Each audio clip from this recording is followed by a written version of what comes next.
The mafia boss spent millions to save his son, then a maid changed everything. How could someone with limitless power and wealth still face a moment that money alone could not overcome? And what could possibly make a maid become the turning point in such an extraordinary story? Hello everyone, and welcome back to the channel. If you enjoy powerful stories filled with emotion, hope, and unforgettable moments, be sure to subscribe and turn on notifications so you never miss a new episode. Thank you so much for your support and for being part of this amazing community. It truly means the world to us. Before we begin, tell us in the comments, do you believe kindness can change a life in ways that money never could? Now, settle in, and let's step into a story where power, compassion, and destiny collide in the most unexpected way.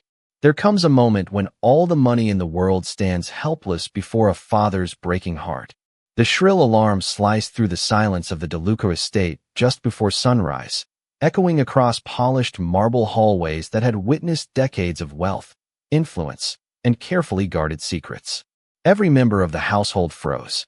Doctors rushed through towering oak doors with urgent expressions, nurses exchanged worried glances, and private specialists carrying equipment worth more than most families would earn in a lifetime disappeared into the master medical suite without saying a word. At the center of it all stood Lorenzo DeLuca. At 40 years old, he was the kind of man whose name opened doors in every boardroom and whose presence commanded instant respect without a single raised voice.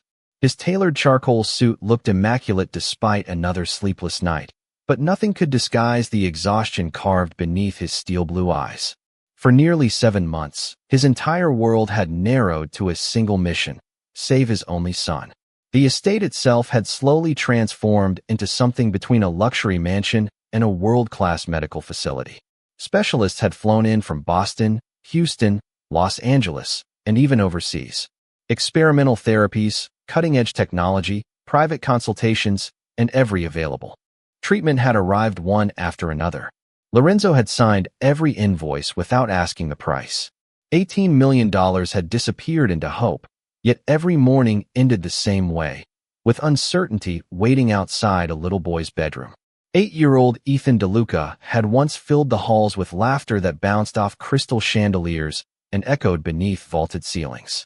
Now the mansion listened only to the quiet rhythm of machines, whispered conversations, and footsteps softened by expensive rugs so no sound would disturb him. Money had purchased comfort. It had purchased expertise. It had purchased every possible chance. But it could not purchase certainty. Outside Ethan's room, the head physician slowly removed his glasses, rubbing tired eyes before speaking with measured calm. No one interrupted him. Every member of the staff had learned to recognize that expression. It was the face of someone who had reached the limits of medicine. Lorenzo didn't ask questions anymore. He simply searched the doctor's eyes for a different answer than yesterday. He never found one. The physician lowered his voice. "We've done everything we can for now." The sentence hung in the air heavier than stone. Around them, no one moved. A housekeeper quietly lowered her head. One security guard looked toward the floor. Even the morning sunlight pouring through enormous windows seemed strangely muted, as if the mansion itself understood that hope had become painfully fragile. Then, almost unnoticed, another figure appeared at the far end of the hallway. She wore the same simple housekeeping uniform as everyone else, carried a folded stack of freshly pressed towels against her chest, and paused the instant she heard the words outside Ethan's room. Her name was Amara Johnson. She had been working at the estate for only 9 days. Most people barely remembered seeing her. She spoke softly, worked carefully, and moved through each room with the quiet confidence of someone who expected nothing except the chance to earn an honest living. Yet as the silence settled over the hallway, her eyes drifted toward the closed bedroom door, and something deep within her expression changed. It wasn't curiosity. It wasn't fear. It was recognition. Amara Johnson remained perfectly still until the physicians quietly walked away, their polished shoes disappearing around the corner while whispered conversations faded into the enormous mansion. Only then did she continue forward, her footsteps almost silent against the gleaming marble floor. She had learned long ago that people noticed the loudest voices first and the quietest hearts last. That lesson had carried her through 34 years of hardship, loss, and rebuilding. It had also taught her never to judge a family's pain by the size of its home. As she entered Ethan's empty playroom to replace fresh towels and straighten scattered books, she paused beside a shelf lined with unopened puzzles, model airplanes still sealed inside their boxes, and expensive electronic toys that had never been touched. Dust had settled lightly across several of them, despite the daily cleaning. It was the kind of room built by love expressed through endless generosity, yet it felt strangely frozen in time. Amara carefully picked up a small baseball glove resting beside the window. The leather was soft from use, but it had clearly been months since anyone had thrown a ball across the backyard. She smiled faintly before placing it exactly where she had found it. Across the hallway, Lorenzo stood alone inside his private office, staring through floor-to-ceiling windows overlooking 20 acres of perfectly maintained gardens. Every tree had been trimmed. Every flower bed bloomed in perfect symmetry. Landscapers, architects, consultants, chefs, security experts, and medical professionals all answered to him without hesitation. Control had always been his greatest strength. Yet every morning reminded him that the one battle that mattered most refused to follow rules, schedules, or contracts. His assistant quietly entered carrying another leather folder. More medical recommendations. More appointments. More names of specialists promising possibilities without guarantees. Lorenzo signed the authorization forms almost automatically before setting the folder aside without reading another page. Numbers had lost their meaning months ago. Another $100,000 or another million no longer changed anything inside him. The only number he cared about was the heartbeat echoing through the monitors beside his son's bed. Meanwhile, downstairs, the kitchen staff prepared breakfast with the same precision they followed every day, though laughter had disappeared from their conversations long ago. Amara rinsed fresh blueberries beneath cool water while listening to two longtime employees speak in hushed voices. One mentioned that Mr. DeLuca had canceled another business trip. Another quietly wondered whether Ethan had managed to sleep through the night. Neither noticed Amara listening, and she never interrupted. She simply absorbed the rhythm of the household, sensing the invisible weight everyone carried. Before delivering fresh linens upstairs, she stopped beside a small table displaying framed family photographs. One picture caught her attention immediately. It showed Lorenzo kneeling beside Ethan at a little league field beneath a bright summer sky. Father and son were laughing so freely that the photograph almost seemed alive. Amara looked from the smiling child in the frame toward the silent hallway leading to his bedroom. Her eyes softened. She recognized that smile because she had once fought just as desperately to protect one exactly like it. As she turned to continue her work, a quiet sound drifted through the partially opened bedroom door. It was not crying. It was barely more than a restless breath, followed by a faint whisper too weak to understand. Without thinking, Amara stopped. Something in that fragile sound awakened a memory she had spent years trying to bury, and for just a brief moment, the busy mansion, the polished floors, and the world around her disappeared as an old wound reopened inside her heart. The memory vanished as quickly as it had appeared, leaving only a quiet ache behind Amara's steady expression. She lowered her eyes and continued folding fresh blankets onto the linen cart, telling herself that memories belonged in the past, while this family needed every ounce of calm the present could offer. Upstairs, however, calm was becoming increasingly difficult to find. Shortly after noon, Ethan's condition shifted again. The monitors beside his bed began displaying subtle changes that immediately drew the attention of the medical team. Nurses moved efficiently, physicians reviewed charts one more time, and another consultation began around the boy's bedside. Lorenzo watched every movement without speaking. Months earlier, he would have interrupted with questions, demanding explanations or new solutions. Now he simply listened, hoping someone would finally say the words he had been waiting to hear. They never did. After nearly an hour, the lead physician sighed quietly before suggesting another adjustment to Ethan's treatment plan. It was not a breakthrough. It was another attempt, another possibility, another reminder that certainty remained painfully out of reach. Lorenzo walked into the hallway, loosening his tie for the first time that day. His shoulders felt heavier than they had the week before and the week before that. He leaned one hand against the cool stone wall, staring at nothing in particular until the head housekeeper approached with careful hesitation. "Sir," she said softly. Would you like us to prepare lunch? Lorenzo looked toward the closed bedroom door before answering. No. Make sure everyone else eats. His voice remained calm, but exhaustion rested beneath every word. The housekeeper nodded and quietly walked away. Amara had been polishing the antique console table nearby and instinctively stepped aside as Lorenzo passed. He barely noticed her. To him, she was simply another employee trying to do her job while tragedy lingered over the estate. Yet as he disappeared into his office once more, Amara's attention returned to Ethan's room. Something still did not feel right. She could not explain it. It was not the equipment, the doctors, or even the silence. It was something hidden beneath all of it, something she had sensed before in another hospital room years ago. Late that afternoon, one of the nurses stepped out carrying a tray containing an untouched bowl of homemade chicken soup. She smiled politely at Amara. He would not eat again. Amara glanced toward the bowl. The broth had barely been disturbed. Fresh herbs floated untouched across the surface. Has he eaten much this week? She asked gently. The nurse shook her head. Very little. We keep trying different foods, different schedules, different nutrition plans. Some days are better than others. She offered a tired smile before continuing down the hallway. Amara remained standing beside the doorway, her thoughts quietly gathering. Through the small opening, she caught a brief glimpse of Ethan resting against crisp white pillows. His face looked pale beneath soft afternoon light, but what drew her attention was not his appearance. It was the way his small hand rested tightly around the edge of a faded blue blanket. Every few moments his fingers squeezed the worn fabric before slowly relaxing again. The blanket looked completely ordinary, except for one detail. One corner had been stitched by hand years earlier with uneven blue thread, the careful repair of someone who could not bear to throw it away. Amara's heartbeat slowed.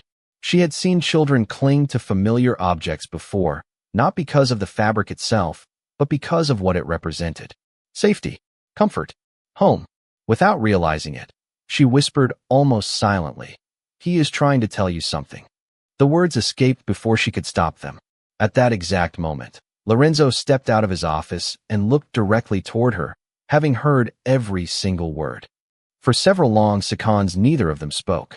Lorenzo studied the woman standing beside the linen cart, while Amara lowered her eyes, immediately regretting that the quiet thought had escaped her lips. Around them, the hallway remained unusually still, as if even the staff sensed that something important had just shifted. Lorenzo finally broke the silence. "What did you mean by that?" His voice was calm, but it carried the weight of someone who had learned to question every unexpected possibility. Amara hesitated before answering. "I am sorry, sir. I should not have spoken out of turn." Lorenzo did not move. "You already did." She took a slow breath. "I only meant that children sometimes communicate in ways adults overlook." He folded his arms. "Every specialist in this house has spent months trying to understand my son. Are you telling me they missed something?" Amara carefully chose every word. "I am not saying they are wrong. I would never question their knowledge. I only noticed the blanket." Lorenzo glanced toward Ethan's room. "The blanket." "Yes, sir. He keeps reaching for it, even when everything else changes around him. Sometimes what comforts a child is not medicine. Sometimes it is the one thing that still makes the world feel familiar."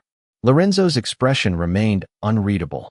He had heard countless theories over the past 7 months. Nutrition experts, neurologists, therapists, psychologists, researchers. Every conversation had sounded convincing until reality proved otherwise. A quiet observation from a housekeeper should not have mattered. Yet something about the certainty in Amara's gentle voice prevented him from dismissing her immediately. "How would you know something like that?" he asked. The question lingered between them. Amara looked toward the polished floor before answering. "Life teaches different lessons to different people, sir." It was not the explanation Lorenzo expected, but it was the only one she was willing to offer. Before either of them could continue, the bedroom door opened again.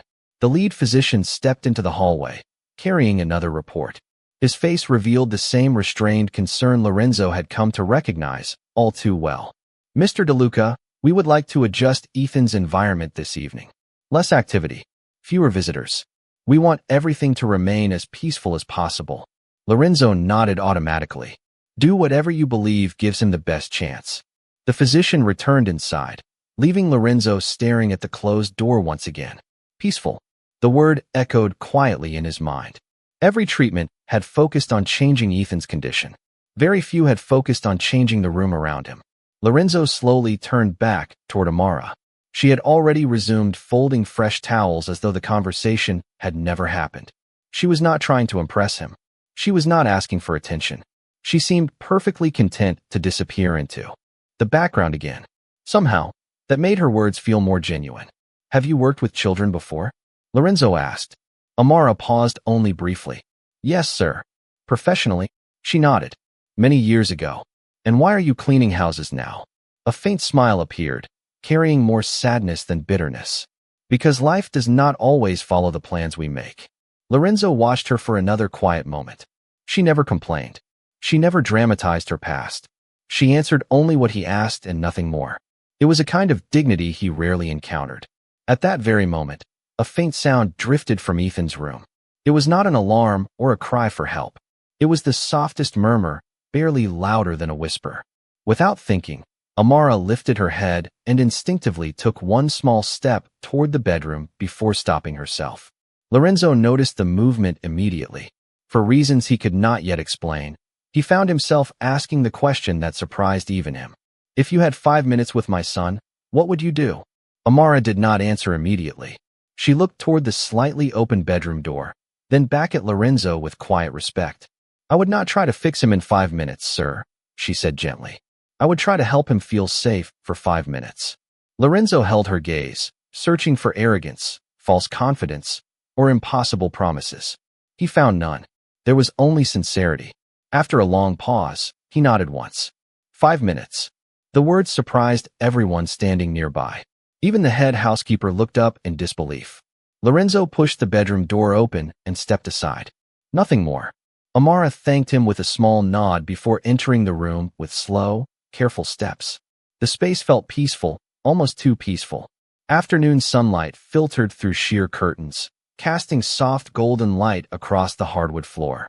The quiet hum of medical equipment blended with the distant sound of birds outside the windows. Ethan rested against white pillows, still holding the worn blue blanket close to his chest. His eyes remained closed, but his fingers continued to grip the faded fabric every few seconds. Amara stopped several feet away. Instead of walking directly to the bed, she understood that trust could never be rushed. She first noticed the room itself. Every surface looked perfect. Fresh flowers stood beside expensive medical devices. Shelves displayed new toys arranged with absolute precision. Everything appeared designed by adults trying desperately to help. Yet almost nothing reflected the little boy lying in the bed. She quietly looked toward a bookshelf where a framed photograph showed Ethan smiling while flying a bright red kite beside a lake. The happiness on his face contrasted sharply with the silence surrounding him now. Amara slowly pulled a wooden chair closer, making almost no sound. She sat beside the bed without touching him, allowing several quiet moments to pass. Then, in a voice barely above a whisper, she began humming a simple lullaby. It was old, gentle, and unhurried, carrying the warmth of evenings spent rocking frightened children until they believed tomorrow would be better. The melody floated softly through the room, without competing against the silence. Outside the bedroom, Lorenzo stood motionless beside the doorway. One physician folded his arms skeptically while another quietly checked Ethan's monitor, expecting nothing unusual. No one spoke. Nearly a minute passed. Then another. Amara continued humming without interruption, never reaching for Ethan's hand or asking him to respond. She simply remained present. Slowly, almost too subtly to notice at first, Ethan's tightly curled fingers loosened around the blue blanket. His breathing settled into a gentler rhythm. The anxious tension that had lingered across his small face since morning seemed to soften. One nurse looked toward the monitor before quietly glancing at the physician. The numbers remained stable. Nothing miraculous had happened. Nothing dramatic had changed. Yet the room itself somehow felt different. Ethan's shoulders relaxed slightly beneath the blanket, and for the first time that day, his restless expression eased into something resembling peace. Amara gradually allowed the song to fade into silence. She smiled warmly without expecting acknowledgement, then carefully stood from the chair. As she turned to leave, a tiny voice, almost too faint to hear, drifted across the room. Please, do not go. Every person standing outside the doorway froze. Lorenzo looked toward the bed so quickly that he almost forgot to breathe. Ethan's eyes remained only half open, but they were unmistakably focused on Amara. The room remained perfectly still, as though time itself had paused to hear those three fragile words. No one had expected Ethan to speak. For several seconds, even the soft hum of the medical equipment seemed to fade into the background as every pair of eyes turned toward the little boy. Amara slowly faced him again, careful not to rush to his bedside. Instead, she offered the same warm smile that had never once asked him to be stronger than he felt. "I am right here," she whispered. "You do not have to be afraid." Ethan's small fingers relaxed around the faded blue blanket once more. His breathing remained calm, and although his eyelids looked heavy, he no longer appeared restless. The lead physician quietly studied the monitor before exchanging a puzzled glance with one of the nurses. There had been no medication change during the past several minutes. No new procedure. No clinical explanation for the remarkable shift in Ethan's level of comfort. Lorenzo stepped into the room, his expression balanced somewhere between hope and caution. He had spent months chasing dramatic breakthroughs, only to watch every promise dissolve into disappointment. He refused to mistake one peaceful moment for a miracle. Still, he could not ignore what he had witnessed with his own eyes. He approached Amara after Ethan drifted into a deeper, more peaceful sleep. "Walk with me," he said quietly. Together they stepped into the hallway, leaving the medical team to continue their careful observations. Lorenzo closed the bedroom door gently before turning toward her. "You said you worked with children." Amara nodded. "Yes, sir." "You knew exactly how to reach him." She lowered her eyes. "Not exactly." "Then tell me what I just saw." Amara remained silent for several moments before answering. "I saw a little boy who has spent a long time surrounded by people trying to help him. Every one of them cares. Every one of them wants him to get better. But sometimes children become overwhelmed when every conversation is about treatment, schedules, and progress. They begin to forget what it feels like to simply be a child." Lorenzo listened without interrupting. Her words contained no criticism, only compassion. "The song?" he asked softly. "Where did you learn it?" A distant sadness appeared in Amara's eyes. "My mother used to sing it." Lorenzo waited, sensing there was more. After a long pause, she continued. "Years later, I sang it to someone else almost every night." She stopped there. The sentence remained unfinished, but its meaning lingered heavily between them. Lorenzo noticed the quiet grief behind her gentle voice. It was not fresh sorrow. It was the kind that had learned to live beside hope without ever completely disappearing. Before he could ask another question, the lead physician stepped into the hallway carrying Ethan's latest chart. His expression had changed. It was no longer filled only with concern. "Mr. DeLuca," he said carefully, "this is not a medical breakthrough, so I do not want to create unrealistic expectations. However, Ethan has been more relaxed during the last 15 minutes than we have observed in several weeks. His breathing is steadier, and his stress indicators have decreased." Lorenzo looked first at the physician, then at Amara. Neither spoke. The numbers on the chart were modest. They did not promise recovery. They did not erase months of uncertainty. Yet for the first time in a very long while, the hallway outside Ethan's bedroom felt lighter. As the physician returned inside, Lorenzo quietly turned back toward Amara. "There is something you are not telling me," he said gently. She met his eyes with calm honesty before answering in little more than a whisper. "You are right, sir. There is. But before I tell you my story, I think you deserve to know your sons first." Lorenzo frowned slightly, surprised by Amara's choice of words. "My son's story?" he asked. She nodded gently. "Yes, sir. Everyone in this house knows what Ethan has been facing. They know the appointments, the treatments, the reports, and the opinions. But I am not sure anyone has asked what his days actually feel like." Lorenzo remained silent. The question settled heavily in his mind because, despite everything he had sacrificed, he could not remember the last time he had simply sat beside Ethan without discussing medicine. Every visit had become another attempt to encourage him to eat, to rest, or to cooperate with another examination. Somewhere along the way, father and son had quietly exchanged ordinary conversations for carefully measured hope. Amara continued with quiet respect. "Children often notice what adults cannot see because adults are busy solving problems. Ethan is surrounded by love, but he is also surrounded by worry. Sometimes those two things sound almost the same to a child. Lorenzo looked through the bedroom window where Ethan remained peacefully asleep. I wanted him to know I never stopped fighting for him. He knows that, Amara answered softly. I believe he has always known that. But perhaps he also needs to know that he does not have to fight every single minute of every day. Those words lingered in the hallway long after she finished speaking. They did not accuse Lorenzo of failing his son. Instead, they gently revealed the invisible burden both father and child had been carrying together. That evening, Lorenzo canceled every remaining meeting on his calendar. Financial advisors, legal consultants, business executives, and even several medical discussions were quietly postponed until another day. For the first time in months, he entered Ethan's room without carrying a folder, a report, or another list of questions. He simply pulled a chair beside the bed and sat down. Several minutes passed without either of them speaking. Ethan eventually opened his eyes and looked toward his father with tired curiosity. Lorenzo smiled, uncertain at first because it had been so long since he had smiled without forcing himself to appear hopeful. Do you remember the fishing trip we never finished? He asked quietly. Ethan blinked before giving the smallest nod. The rain came, he whispered. It sure did, Lorenzo replied with a gentle laugh. And I promised we would. Go back when the weather was better. Another small nod followed. We never did. Lorenzo lowered his eyes for a brief moment. No, he admitted. But I still have the tackle box. I never threw it away. Ethan looked at him for several silent seconds before asking something that caught Lorenzo completely off guard. Will we still go, even if I am slow? Lorenzo reached over and carefully rested his hand on the blanket rather than on Ethan himself, allowing his son to choose the closeness. We will go however long it takes, he answered. There is no race.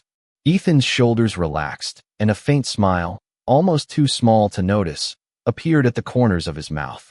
Outside the doorway, Amara quietly washed before stepping back into the hallway. She had no desire to interrupt a moment that belonged entirely to a father and his son. As she turned toward the staircase, the head housekeeper approached with an envelope. This arrived for you earlier today, she said. Amara accepted it politely, her expression changing the instant she recognized the familiar handwriting on the front. She held the unopened envelope carefully, as though it carried memories far heavier than paper, and for the first time since arriving at the estate, the calm confidence she had carried so naturally gave way to quiet uncertainty. Amara waited until she reached the quiet staff courtyard before opening the envelope. Inside was a single folded letter and a small photograph whose edges had faded with time.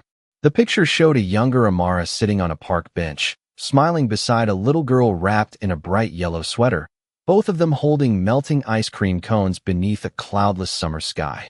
On the back, written in careful handwriting, were 5 simple words. Keep sharing her favorite song. Amara closed her eyes as emotion quietly washed over her.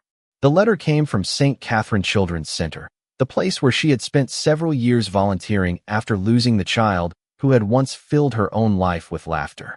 She had never spoken about that chapter to anyone inside the DeLuca estate because grief was not something she wore for sympathy. It was something she carried with dignity. She carefully folded the letter and slipped it back into the envelope before returning inside. The following morning brought a different atmosphere to the mansion. It was subtle, almost impossible to measure, but everyone sensed it. Lorenzo greeted members of the staff by name as he crossed the foyer, something that had become increasingly rare during the long months of worry. The physicians noticed Ethan had eaten several bites of breakfast without encouragement. One nurse quietly remarked that he had asked for the curtains to be opened so he could watch the birds outside the window. None of these moments could be called extraordinary by medical standards, yet together they formed something far more valuable than a dramatic breakthrough. They formed momentum. Later that afternoon, Lorenzo found Amara arranging fresh flowers in the library. Would you walk with me? He asked. They stepped into the garden where carefully maintained pathways wound between flowering trees and quiet fountains. Lorenzo finally spoke. Yesterday you said there was something you had not told me. Amara looked toward the pond where sunlight shimmered across the still water. Many years ago, she began softly, there was a little girl who loved that same lullaby. Whenever she was frightened, she asked me to sing it. She believed that as long as the song continued, everything would be all right. Lorenzo listened without interrupting. She became very sick, Amara continued. The doctors did everything they could. They were kind, dedicated, and compassionate. They never stopped trying. But what she remembered most was never the treatments. It was the people who sat beside her without asking her to be brave every minute. A quiet breeze stirred the branches overhead. After she was gone, Amara said, I promised myself that if I ever met another frightened child, I would help them remember they were more than a patient. They were still someone's whole world. Lorenzo lowered his eyes, overcome not by guilt, but by understanding. He suddenly realized why Amara had never claimed to possess answers. She carried experience that could never be measured by degrees or certifications. It had been earned through love, loss, and extraordinary compassion. That evening he gathered the physicians, nurses, therapists, and household staff in the family sitting room. Instead of discussing new procedures or expensive equipment, he made one simple request. From today forward, he said quietly, let us remember that Ethan is not only someone we are trying to heal. He is also an 8-year-old boy who deserves laughter, stories, music, and ordinary moments. Around the room, heads nodded one by one. No one argued. And as Amara stood silently near the doorway, she realized that without intending to, she had already changed far more than one little boy's day. She had begun changing the heart of an entire home. The weeks that followed did not erase every challenge, nor did they transform Ethan's journey into an effortless recovery. Healing came the way sunrise arrives after a long night, slowly enough that many people would have missed it if they had not been paying attention. Some mornings he managed to finish breakfast while telling his father about the birds outside his window. Other afternoons he sat in the garden wrapped in his familiar blue blanket, listening as Amara quietly read adventure stories beneath the shade of an old maple tree. The physicians continued their work with the same dedication they had always shown, but now they often smiled when they entered the room because they no longer found only charts and medical equipment. They found board games spread across a small table, half-finished drawings taped beside the window, and laughter that returned a little more often each passing day. Lorenzo gradually discovered something even more remarkable than the improvement in his son's spirit. The mansion itself had changed. Employees greeted one another more warmly. Conversations no longer stopped whenever he entered a room. The atmosphere of constant fear had quietly given way to one of shared purpose. One evening, Lorenzo invited the entire household to dinner, not as staff serving guests, but as people gathering around the same table. Many looked surprised. Some hesitated, unsure whether they belonged there. Lorenzo answered, that uncertainty before anyone could speak. Every person in this house has carried my family through the hardest season of our lives, he said. Tonight, we eat together. Silence filled the dining room before grateful smiles slowly appeared around the table. Near the end of the evening, Lorenzo stood and walked toward Amara. In front of physicians, security officers, housekeepers, gardeners, and assistants, he placed a small wooden box in her hands. Inside was not a stack of money or an extravagant piece of jewelry. It contained a simple silver music box engraved with a single sentence. Kindness is remembered long after fear is forgotten. Lorenzo looked at her with genuine gratitude. You reminded me that my son never needed a father who could buy every answer. He needed a father who would stay beside him even when there were no answers. Amara closed the box carefully, her eyes shining with quiet emotion. He always had that father, she replied. He only needed to see him without all the worries standing between them. Those words settled over the room with the gentle weight of truth. A few months later, Lorenzo announced the creation of the Ethan DeLuca Family Hope Foundation, dedicated to helping children and families receive emotional support alongside medical care, regardless of their financial circumstances. When reporters asked what had inspired the foundation, he did not mention business success, advanced technology, or expensive treatments. He simply answered, someone reminded me that compassion belongs in every room where healing begins. Amara continued working at the estate for a time, never asking for recognition and never seeking attention. To Ethan, she remained the kind voice that had helped him rediscover peace. To Lorenzo, she became a trusted friend whose wisdom could never be measured by titles. And to everyone who had witnessed those extraordinary months, she became living proof that dignity often enters quietly, asks for nothing, and leaves every heart it touches forever changed. As the golden evening light settled across the gardens and Ethan's laughter drifted through the open windows once again, the DeLuca estate finally felt like a home instead of a place waiting for hope to arrive. And on that quiet day, everyone present remembered a truth that no amount of money could ever purchase. The greatest miracles are not always found in what we spend, but in the compassion we choose to share.